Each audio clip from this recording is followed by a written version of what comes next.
రాజమండ్రి కార్పొరేషన్లో మరోసారి జెండా ఎగురవేయాలని చూస్తోంది టీడీపీ. గెలుపు కోసం ఎత్తులకు పై ఎత్తులు వేస్తోంది. వైసీపీ కూడా విజయం కోసం వ్యూహాలు రచిస్తోంది. నగరపాలక సంస్థ హోదా పొంది 15 ఏళ్లైనా ఇప్పటివరకు 2 సార్లు మాత్రమే ఎన్నికలు జరిగాయి.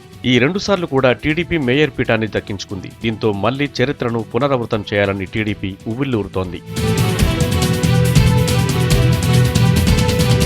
ఎన్నికల బాధ్యతను గోరంట్ల బుచ్చయ్య చౌదరికి అప్పగించింది టీడీపీ. అయితే అభ్యర్థుల ఎంపికలో బుచ్చయ్య చౌదరి ఏకపక్షంగా వ్యవహరించారని ఆరోపిస్తోంది యాంటీ వర్గం.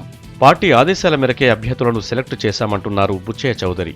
ఎన్నికలు వచ్చినప్పుడే కదా అందరూ మేము ఉన్నామని పేపర్లో పేరు రాయించుకోవడానికి, టీవీలో దర్శనం ఇవ్వడానికి కూడా వాళ్ళ పేర్లు ప్రొజెక్ట్ చేస్తారు. వాళ్ళ స్థాయి ఉన్నా లేకపోయినా ప్రొజెక్ట్ చేస్తారు ప్రతి వాళ్ళ ప్రతిసారి మనం చూసేది.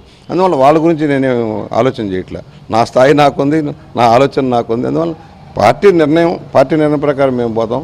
ఆశించేవాళ్ళు మనం చెబుతున్నాం, సరే మీ ప్రయత్నాన్ని మీరు చేసుకోండి బాబు, మీకు శక్తి ఉంటే అంత శక్తిమంతులైతే తెచ్చుకోమని చెబుతాం. కార్పొరేషన్ పీఠం కోసం ఆరాట పడుతున్న వైసీపీకి ఆదిలోనే ఎదురుదెబ్బ తగిలింది. రాజమండ్రి ఎమ్మెల్యే రౌతు సూర్యప్రకాశరావు భార్య మేయర్ అభ్యర్థిగా వైసీపీ నుంచి బరిలో దిగుతున్నారని ప్రచారం జరిగింది.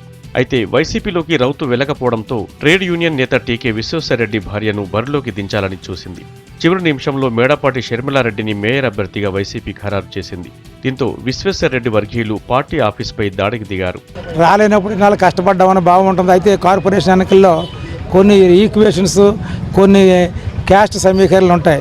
అలాంటప్పుడు కొంతమందికి మంచి వ్యక్తులకే మిస్ అవుతూ ఉంటాయి. కానీ వారిని వేరే విధంగా జగన్మోహన్ రెడ్డి గారు మాత్రం ఖచ్చితంగా గుర్తిస్తారు. కాంగ్రెస్ ఈసారి కనీసం పోటీని కూడా ఇవ్వలేని పరిస్థితి.